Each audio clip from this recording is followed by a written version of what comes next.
All right, I thought I would take a crack at explaining why mass immigration is bad, and why not everyone deserves food for free. In fact, I would say deserving food is the wrong question or answer to the problem of um, charity and welfare and so on. Um, Now let's start with the basic assumption that everyone deserves to live. Um, the obvious question is, well, does even Hitler deserve to live?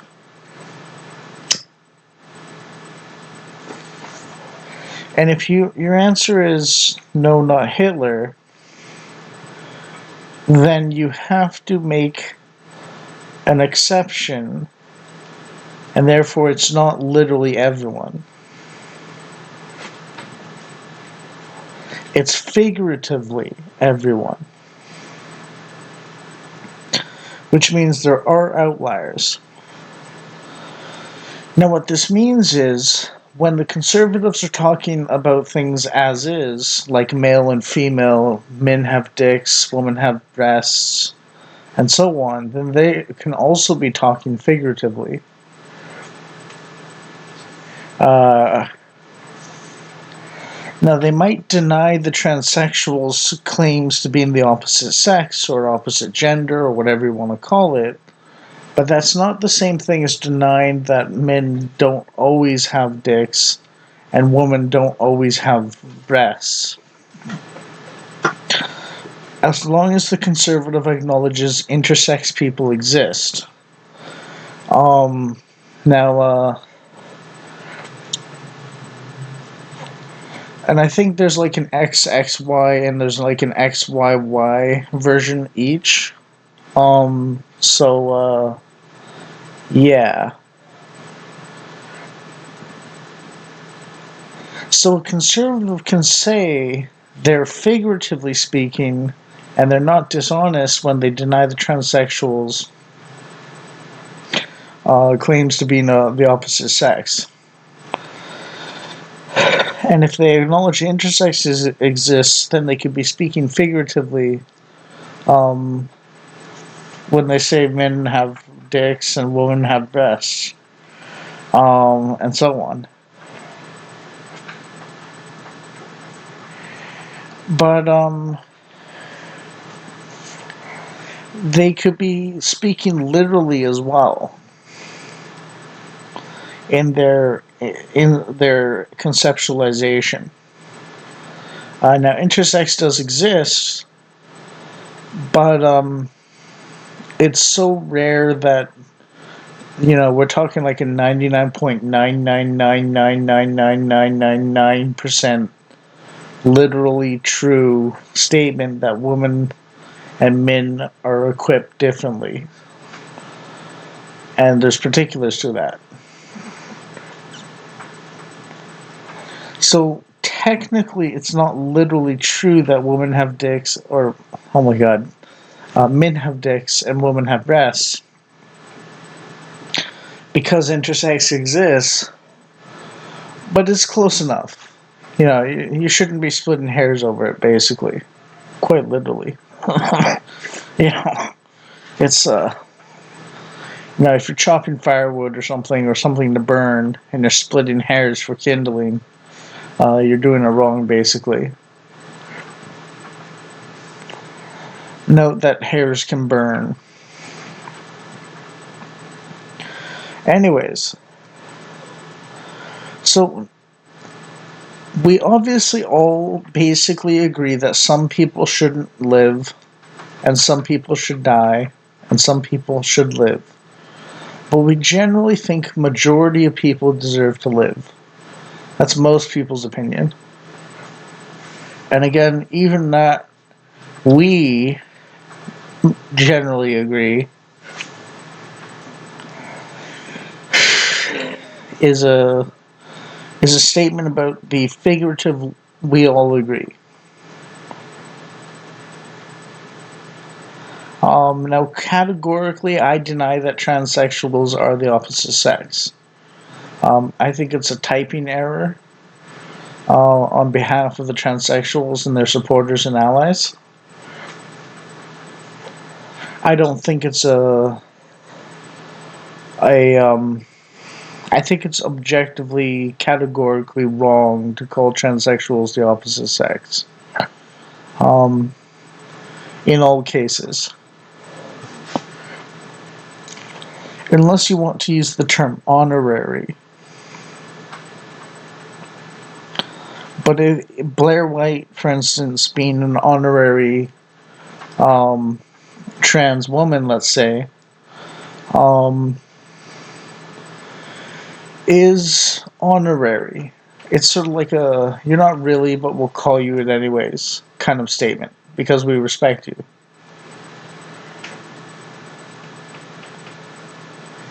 Um, so that's like a.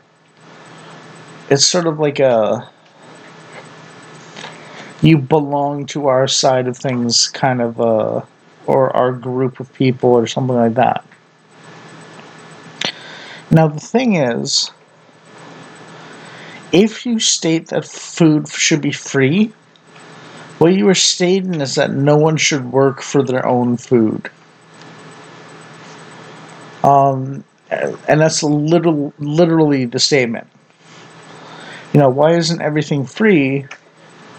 And so on. Because it takes effort to make it, and if you're not contributing to the effort to keep things going as people desire them to go, then you are a parasite if what you're doing is taking away from people's efforts, the goods that they make out of their own sweat, blood, and toil.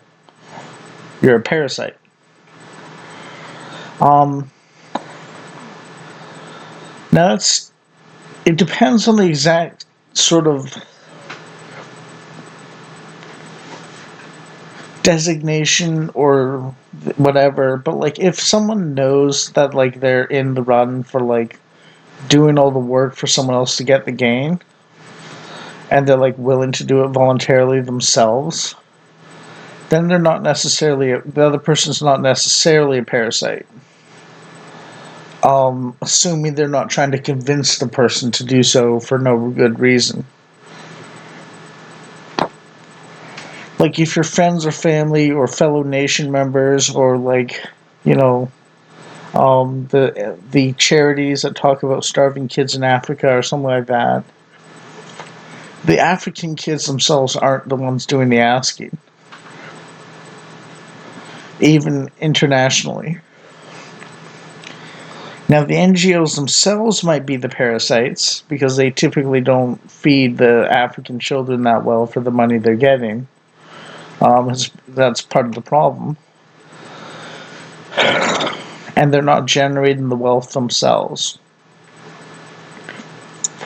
And that's a wealth redistribution inefficiency. But you notice how earning things requires construction. You make something happen, and then someone appreciates that you made it happen or made an object, and then they give their resources or time to you and so on for doing, like, scratch their back. They give you a gold coin, you give them a gold coin, they scratch your back, or you give each other a gold versus 2 silver coins, assuming silver's half the value of gold. Um, and the gold makes a microconductor for a computer, and the silver goes into medical equipment for an operation or something. You know what I mean? The barter economy with consumer goods or not consumer goods. What's the term? Commodity. Or you scratch my back and I'll scratch yours. Right? Now, the thing is, we're all fighting entropy. That's the one thing every living thing except God, and if you don't believe in God, then it's nothing, that doesn't have this. Every living thing is fighting a form of entropy. And that's basically what aging kind of is. It's just entropy on the genetic level and the body system level. Like you've got trillions of cells in your body using data, embodied data, to create a body.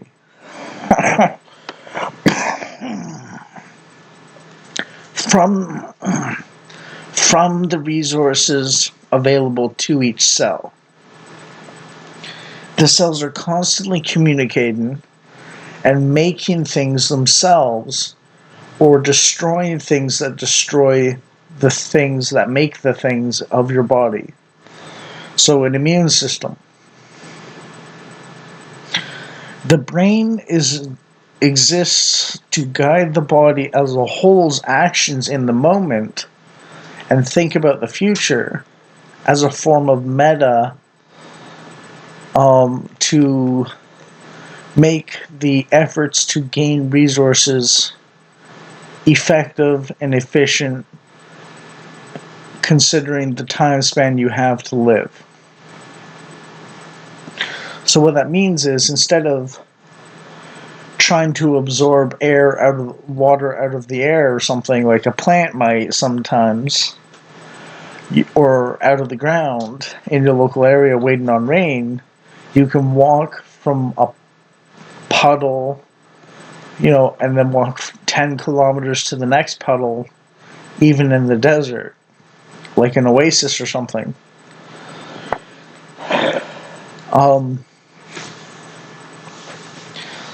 And so on. If we were just clumps of cells, then we wouldn't have this awareness. So that's why abortion is not so good. And the heartbeat thing is really important too, because that signifies that the body's system is beginning to self-sustain itself and become independent of the mother, which is finalized with the death of the mother in some sense.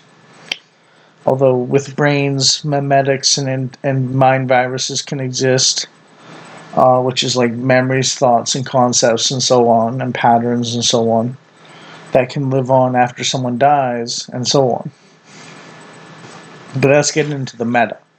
The direct thing is, once something dies, you can't rely on it anymore. You can rely on its legacy, let's say, as the meta. So from a child's conception to the mother and father's death, the child can potentially rely on the parents. This includes another meta version, which is teaching and raising the child and so on properly and so on. But it's sort of like whatever. And then there's another way where the child does rely on the mother and father still, even after they die as well. But, they don't get resources. That's why I overlooked it when I said when the parents die, the child is not relying on them. But genetics play funny things with things, because the child relies on the genetics of all ancestors before on some level, historically, or there's historical reliance leading to the moment where you make another child and you forge another link in the great chain to continue the chain of being. And your genetics are your inheritance in some senses, in one sense, of your parents' legacy and their parents and their parents and their parents and so on.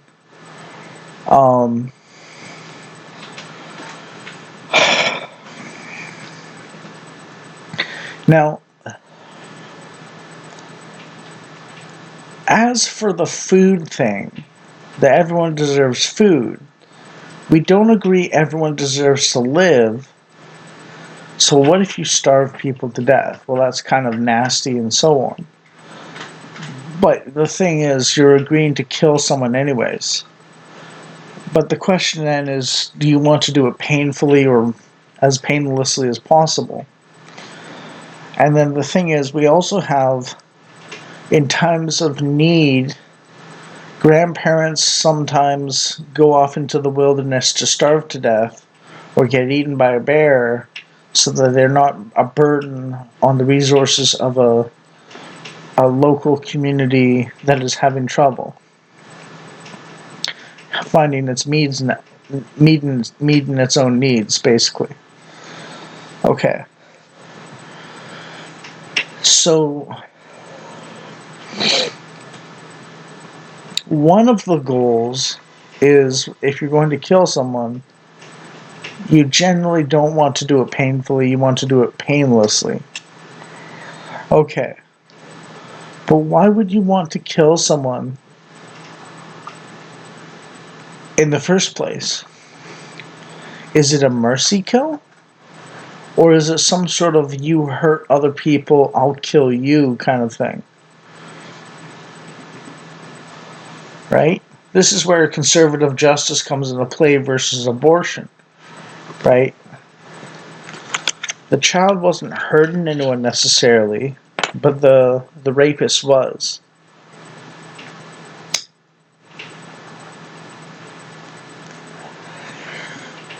Or you get into child rapists, which is why people really want to kill them.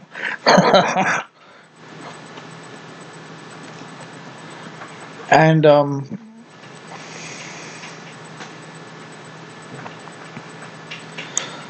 basically, the thing that the abortion people argue is essentially that that their lives are inconvenienced by the necessity of effort of carrying a child to term. So if you're not even considering doing the work to feed your own child,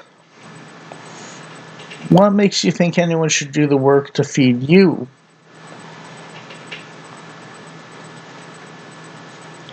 It's a serious question.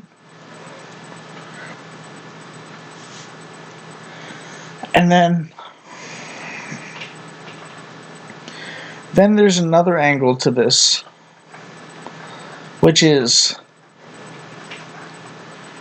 I guess this isn't entirely about mass immigration, it's just about conservative versus leftist belief structures and life and stuff like that.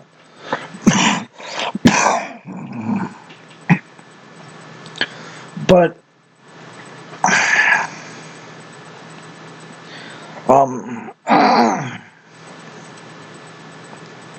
it'll sort of all weave together eventually into like a coherent plot, basically, and so on. Wait until the end, basically.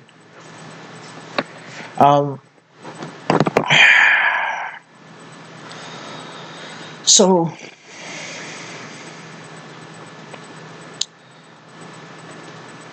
food can be grown or it can grow on its own.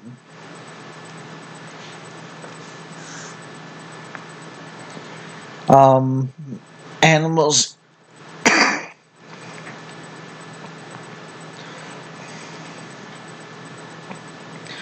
animals eat other animals. Animals eat plants. Humans evolved to eat other animals and plants. We need both. But we can go a lot further with just meat than we can just plants.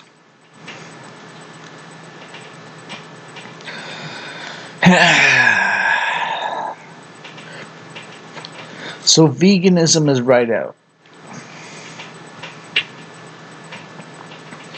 Now the thing is, effort can be undertaken to provide the situation where plants are more likely to grow. And if plants are more likely to grow, then the plant-eating animals are more likely to be able to exist depending on which plant they eat and which plant we cultivate, or enable to grow better than in the wild on its own. And then we get more meat, which was really good for us.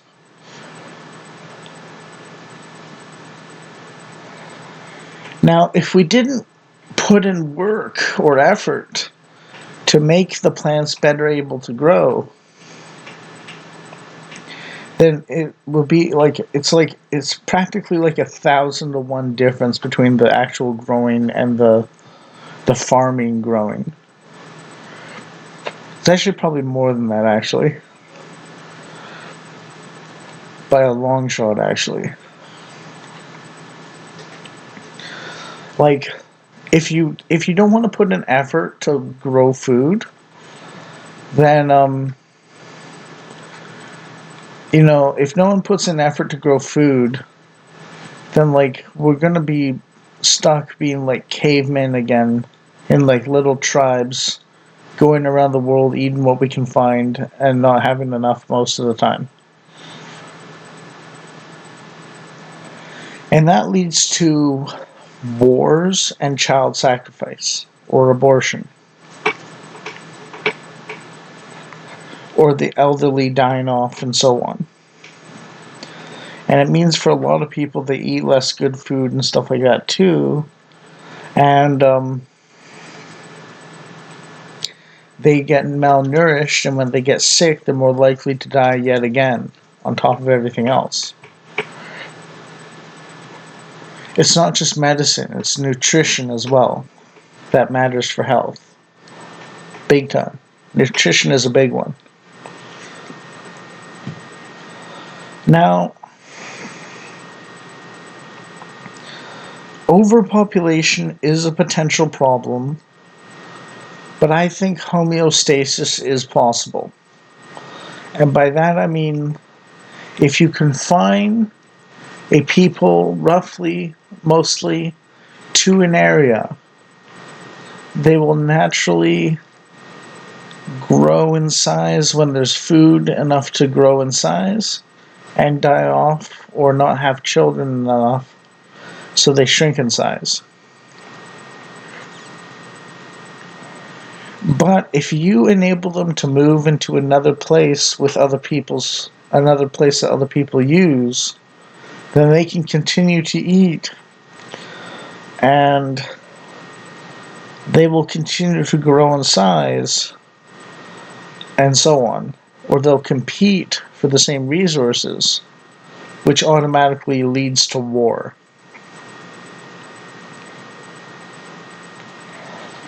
And that's just conflict and death because you're looking for the same things. Now, this isn't just a human trait, it's a primate trait.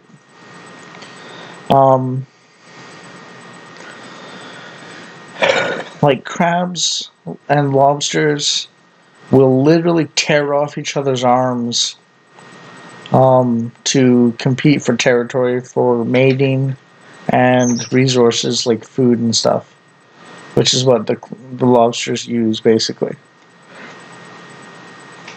A moose looks at a human and goes, "It's a living entity, it's not my mate, it's not my family, it's not my offspring. Kill it."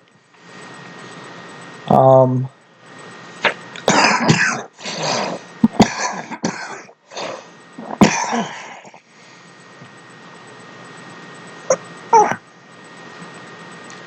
chimpanzees.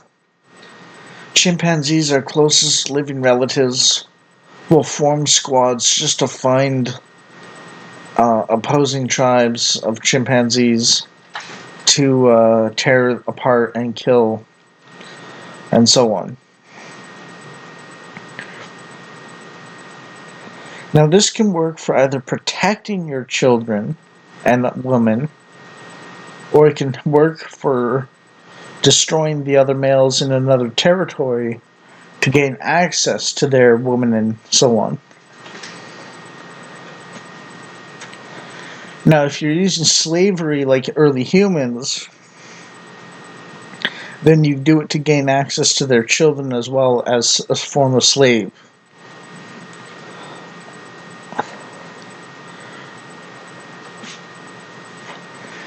And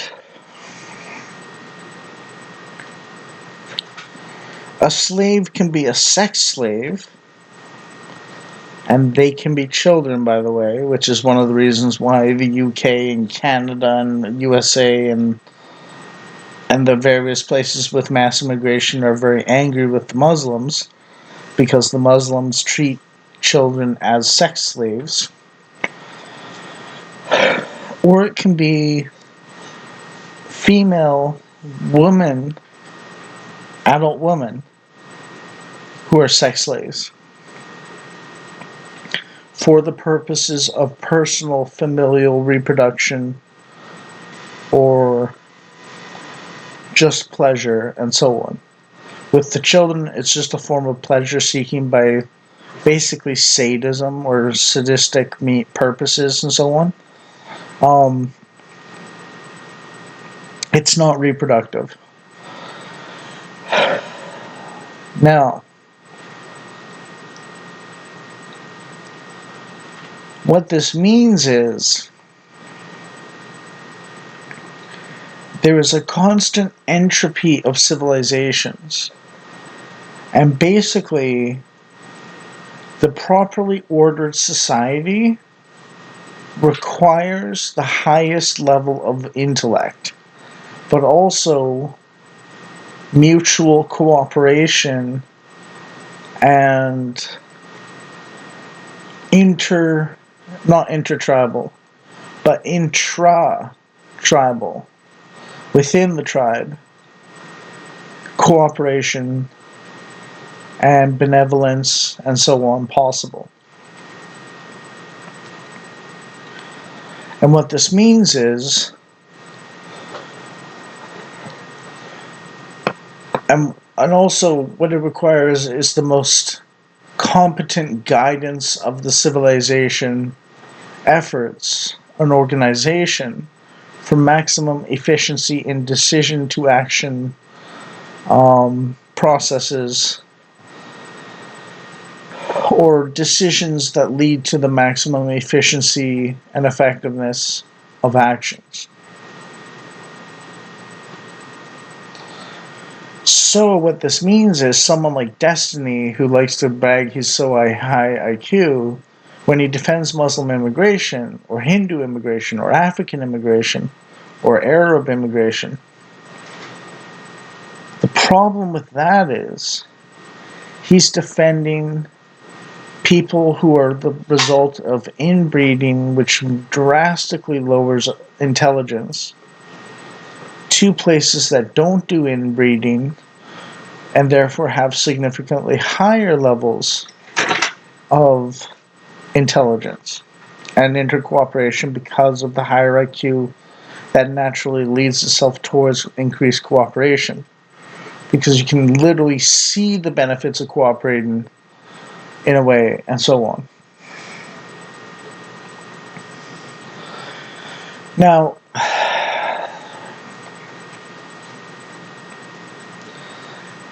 I already mentioned the dynamics, the evolutionary dynamics of low-quality men, and so on, in previous videos. But basically, one of those things that low-quality men result in is decreased intelligence, and so on.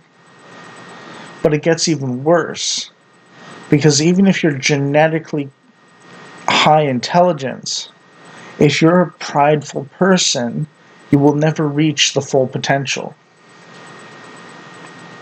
So that's why Destiny is an idiot, despite supposedly being high IQ and having a couple raw factors of intelligence capability. Because he's just that prideful. It's literally that simple. I'm sure he'd say he's the goodest of planners for society, but honestly, his pride is just way up the chain. or way up the wazoo, or whatever you want to call it, to the point that he's not actually. So you can see how all of this would tie together and so on.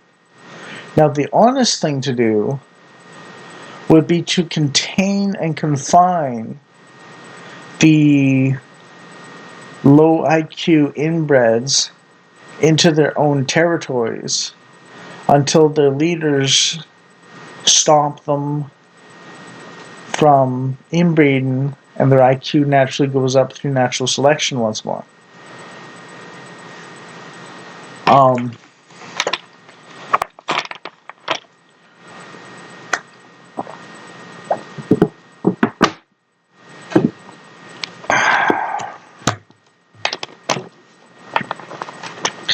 And the reason for this is if you have a population, because, okay, I'll mention another thing real quick. I do believe overpopulation is potentially an issue. But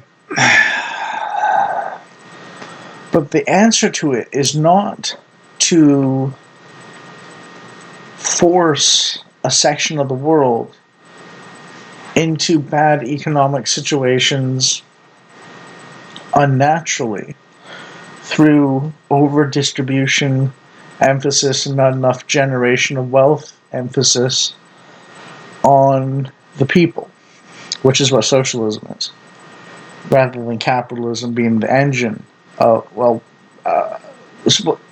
Distribution is socialism, generation is capitalism.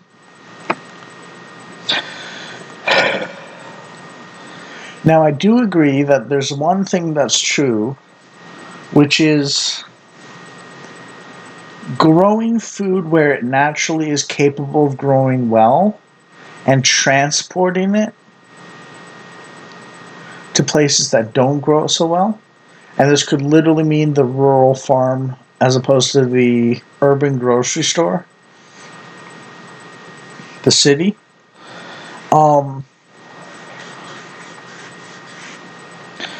Is more efficient in some ways than trying to navigate the earth and wander the earth constantly and look for the next fruit tree. Eat a fruit tree's fruit, move on to the next fruit tree, hope you never run out of them or something. Because of the efficiencies of cultivation and effort put into helping things grow for food.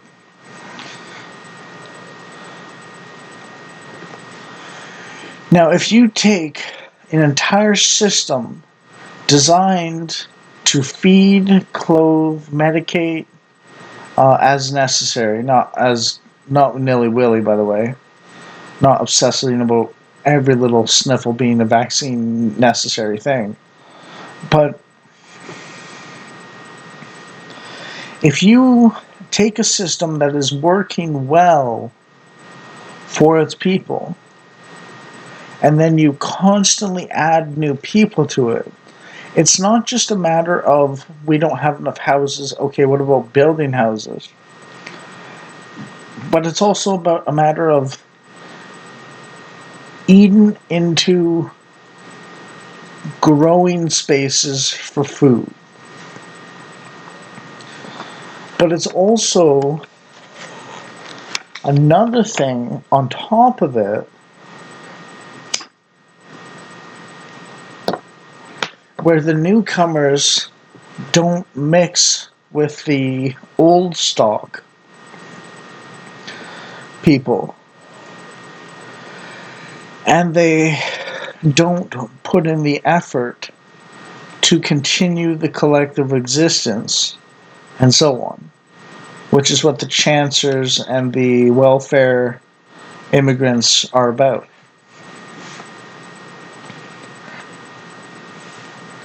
But you notice how they're eating food being paid for by the people that do work, and there's just getting more and more of them.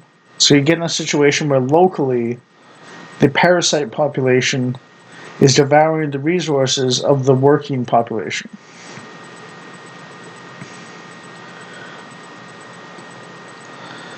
And it's not like they don't have a place to go themselves where they can be similarly not working for food and get by. Or at least it's their own people. So there's that family bondage kind of reason, the nation as a collective family kind of thing, reason for taking care of their own people, even if they're not able to work. And by the way, I do believe in welfare and stuff. I'll get to that eventually.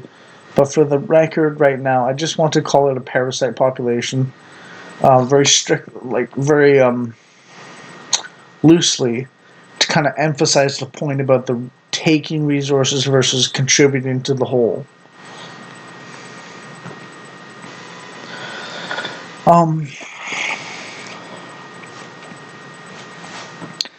And basically, the thing is, basically, what's going on is Africa's eating Canada's resources, or something like that, by sending its people to eat Canada's resources. Well, it's more India and China, but you know what I mean. Yeah. And that's why mass immigration is so unhealthy. Because if it happens like with like 10 people out of 40 million, then that's one thing. But if it happens out of 10 million out of 40 million, you're in trouble.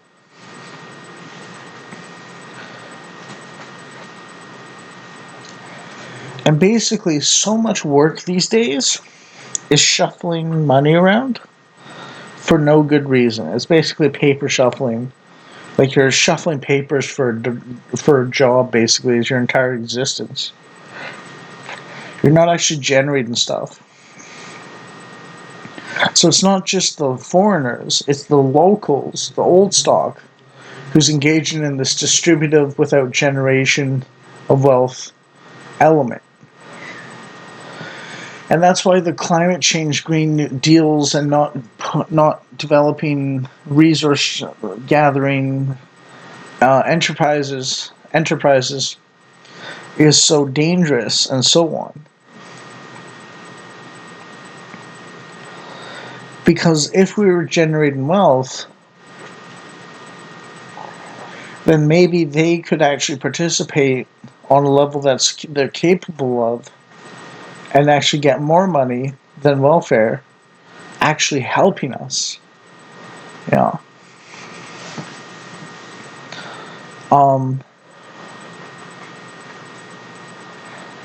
Yeah.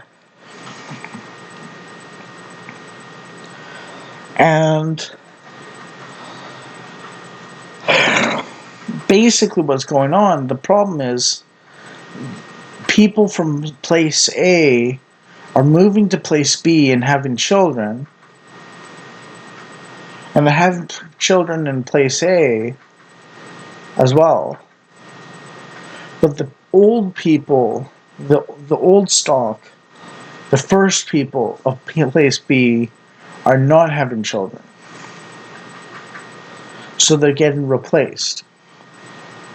And it's not just a matter of like if the old stock of place B were to not have children, then they would go down in population. But the thing is, they could learn, and the metrics will be honest. So it'll be like you had 40 million and it went down to 35 million. And it's like, oh, that's a problem. It's like, okay, how do we deal with that? And you come up with solutions. But if you put in 5 million people, then the old stock died off 5 million people, but the population stays the same, so people think people are actually having children. But you notice how the more you do it, the more foreigners exist from place A to place B. And the people of place B begin to think they're being taken over. Because in every moment of human history, as I mentioned, that resources element, the going into another people's place to take their women and children and stuff and turn them into slaves of some sort or something like that, is the very normal behavior of humanity throughout history.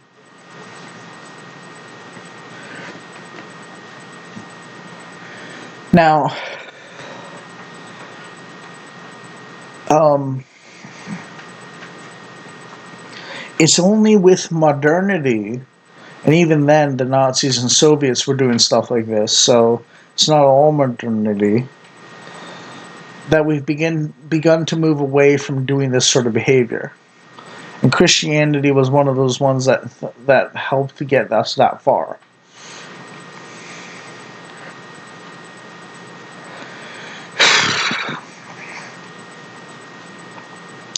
You know.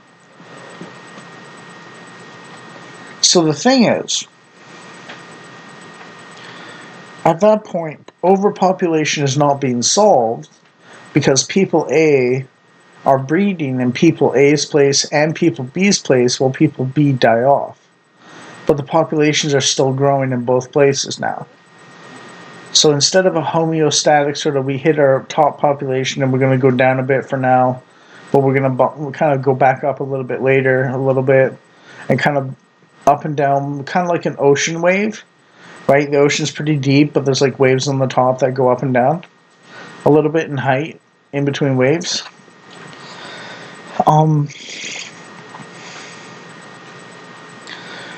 So there's like a general sea level, but it's not like every spot, every part of the ocean is exactly the same. It's like there's ups and downs, but it's generally the same area, same amount.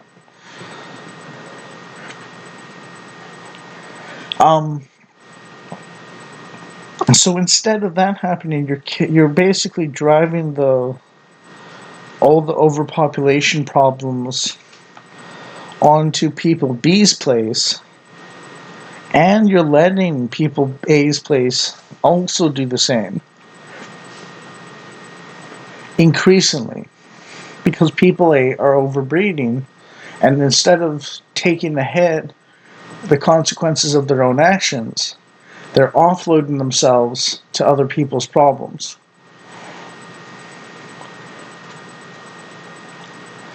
And that is fundamentally unfair. That's what the right wing's objecting to when they talk about invaders and stuff like that. And it's not just the direct violence of like a random machete terrorist or something like that. It's not just the child rape. It's the colonization part. All of them are not necessarily officially, formally declared by the government of the other nation. But these things are kind of percolating, and there's bits of them happening here and there relatively consistently, and it's kind of like the more of them you get, the more of it you get.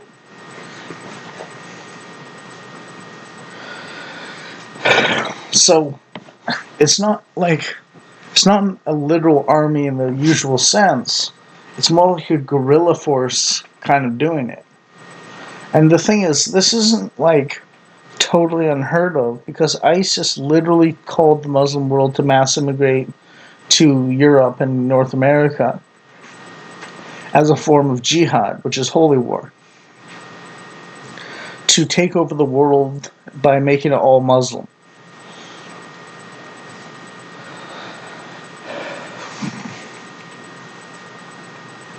So it comes back down to the question of who works and who eats, or who does things, works, and who benefits.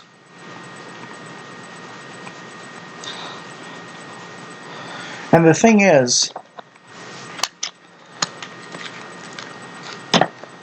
both conquest and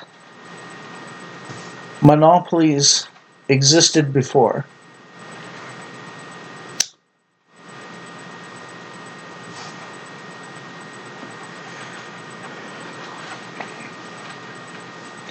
So the question is, without necessarily conquering someone else, how do we prevent conquest from others onto ourselves And how do we prevent monopolies of people on us?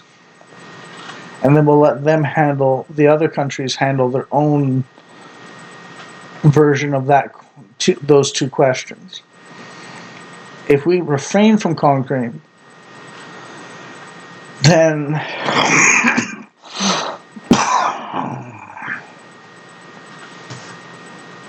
we just need to prevent the other countries from conquering us and prevent monopolies in our own ranks. And basically, at that point, you have an honest competition between nations for who's the most productive and distributes things the best. Now, I did mention lack of natural selection during good times leads to weak men.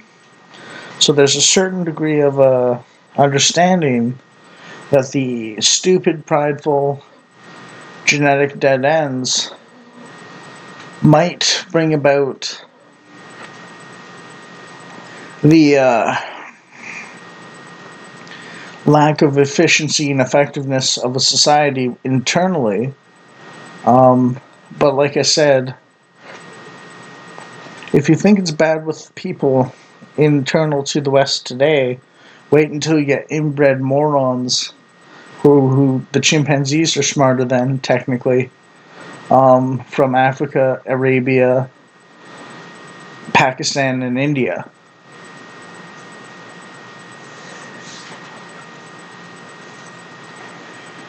So yeah.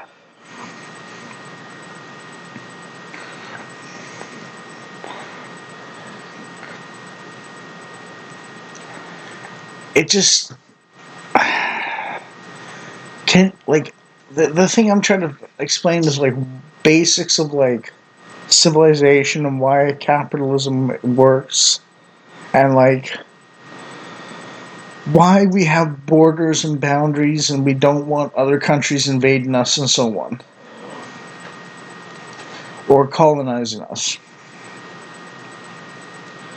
And then the question begins once more about whether we deserve it for colonizing others.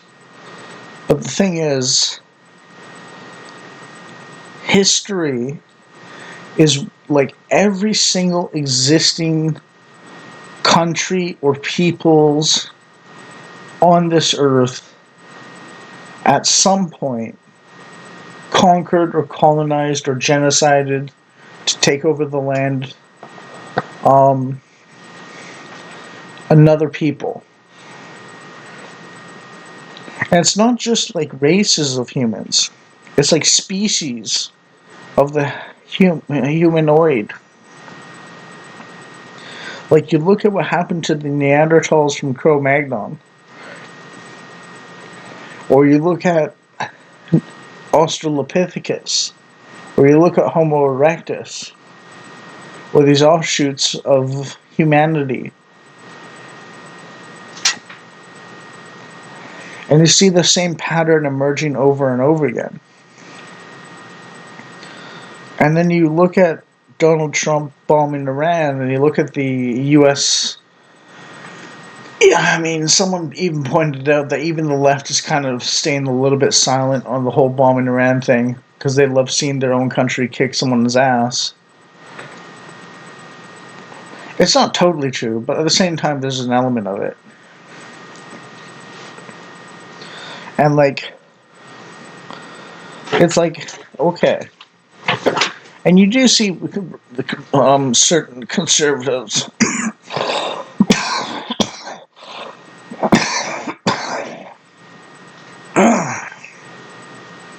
and you do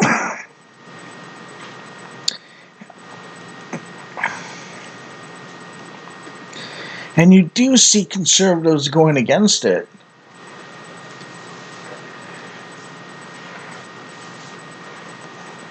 But most of the time they're like, I won't die for Israel. No, I won't die for the USA. So it's just one of those things. And that's not special. That's just part and parcel of what we've all been doing to each other for thousands of years. Like, you look at red versus gray squirrels, even. And, like, I think they can interbreed, but, like, the gray squirrels are taking over the land of red squirrels and killing them off. And they're, like, colonizing the red squirrels' areas. And that's what invasive species are. So this is, like, well documented in nature from multiple angles, from multiple species. And it's part of human history. Yeah. So it's not like the whites are uniquely guilty of this. And therefore the only question left is, are we going to let it happen to us? Or are we going to prevent it from happening to us, the monopolies and the conquest? Or something like that. And then the only question left after that is, are we going to conquer the rest of the world? Now, you don't necessarily have to conquer the rest of the world. You just have to prevent the rest of the world from conquering you and the rest of the world from monopolizing you. But conquering allows monopolization of power over you. But that's why we want a healthy ecosystem of competition, because the churn of civilizations is the best guarantee against one world government and the tyranny and incompetence that would follow. And the chaos across the world that would follow such a thing. The point is, we break down our areas of caring to something closer to us, and then we rely on our competition with other areas of the world to keep us honest within ourselves. That's why we need not one world government, but multiple nations. Literally, so that if we want to survive, we have to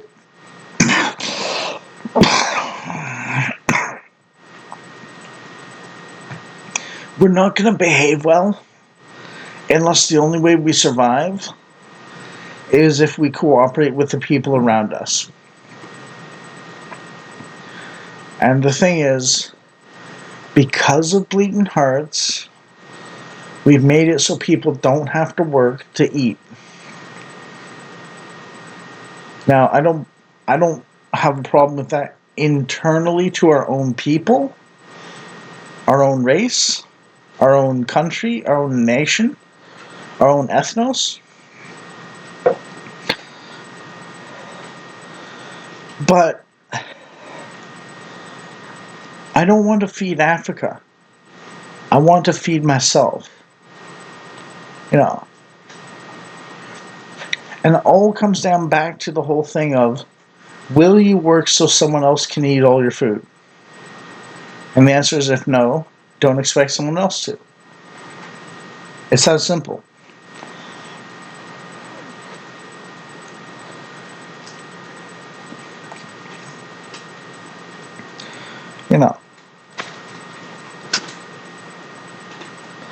And I'm sorry to be so strict, but it literally is. You have to be afraid of death if you don't cooperate with your fellow man in your own area.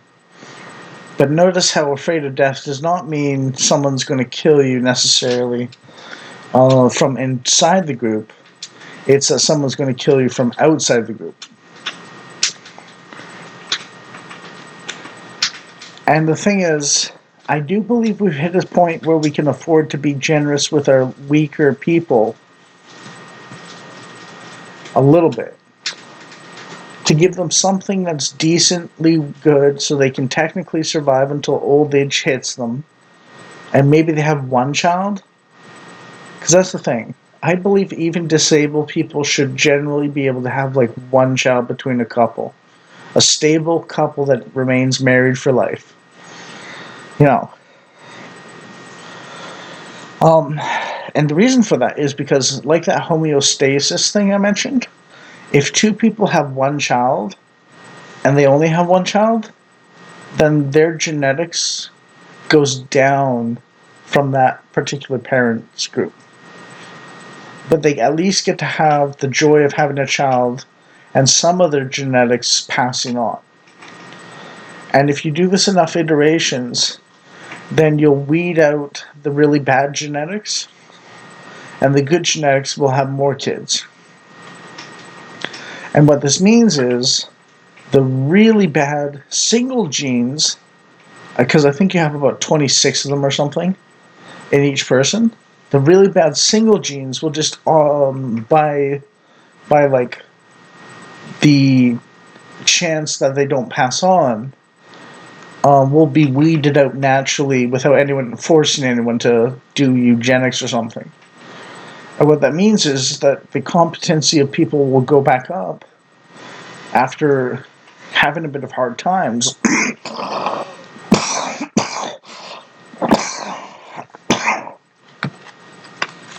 If they let the bad gene die so that people don't have to.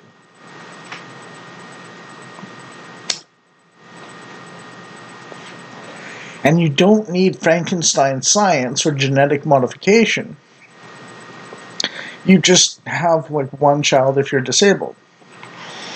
And this will keep the population steady and roughly good, not too high, not too low.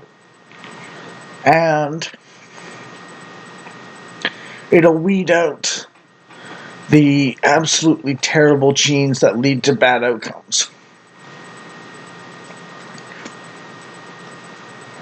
Without eugenics or gene modification.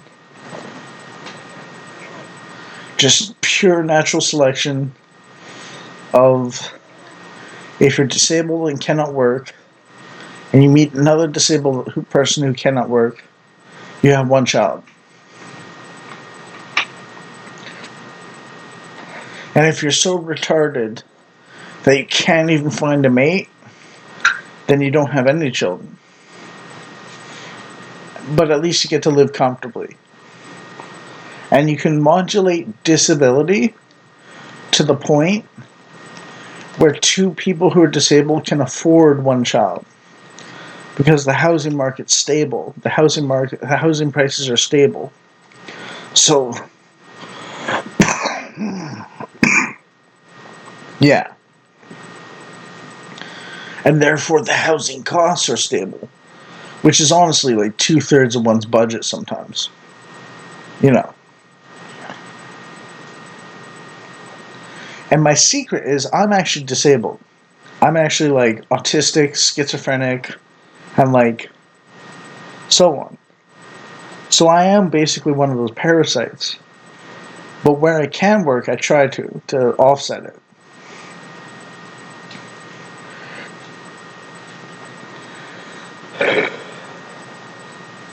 Now the thing is, I'm autistic idiot savant. Like I'm technically a 130 to 140 IQ in certain areas. Like in my analytic capability in some ways. But I'm really bad at practical everyday work.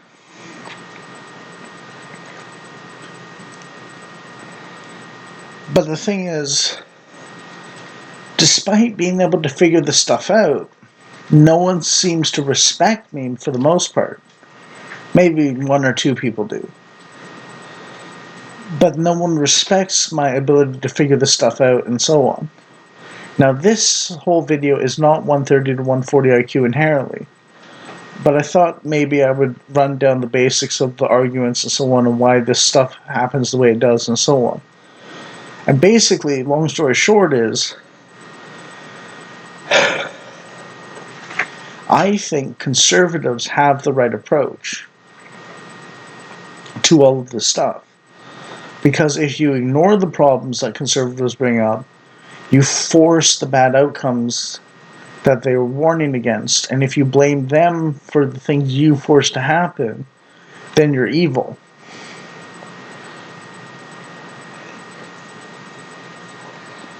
You know.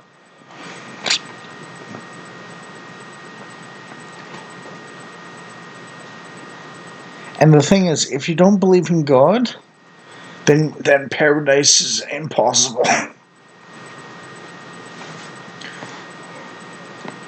Like, the thing is, 99% of human history and humanity believed in God somehow. So you're going against 99% of humanity that led to where we are today. In a success story, sort of. And we're turning away from 99% of humanity, and we're falling apart in history.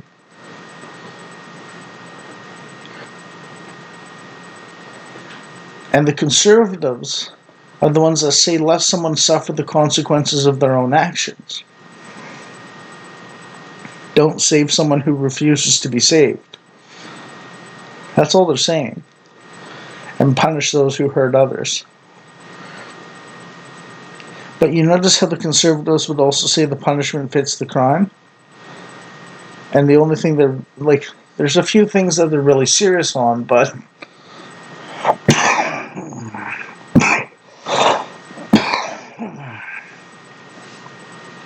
there's 3 reasons that humanity goes to war according to Thucydides.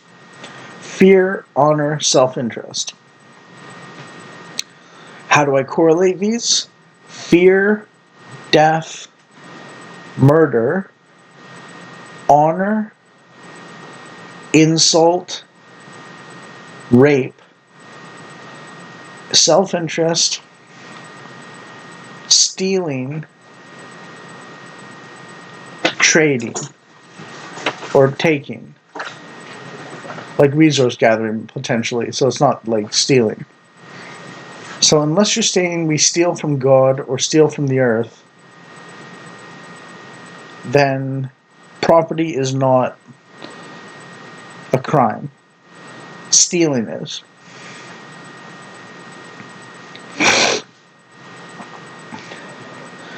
You know.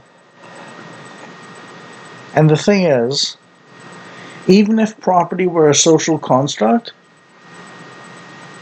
you wouldn't want to be antisocial now, would you?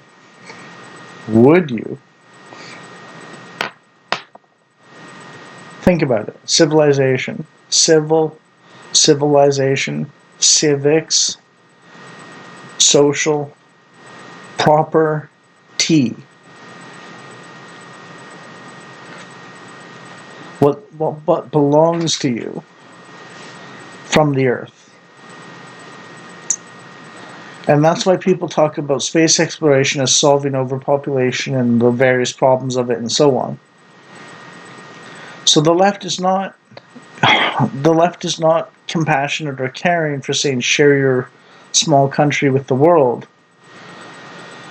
The right is compassionate for saying defend your property from those trying to take it. And we'll help people defend their own property. Notice how that's also the anti-colonization, anti-imperialist message. Anyways, I'll leave it there, but you get the general gist of it and so on. Basically, I wanted to make a set of arguments that Destiny couldn't gish gallop around. Because honestly, he drops a lot of words, but he's very nonsensical.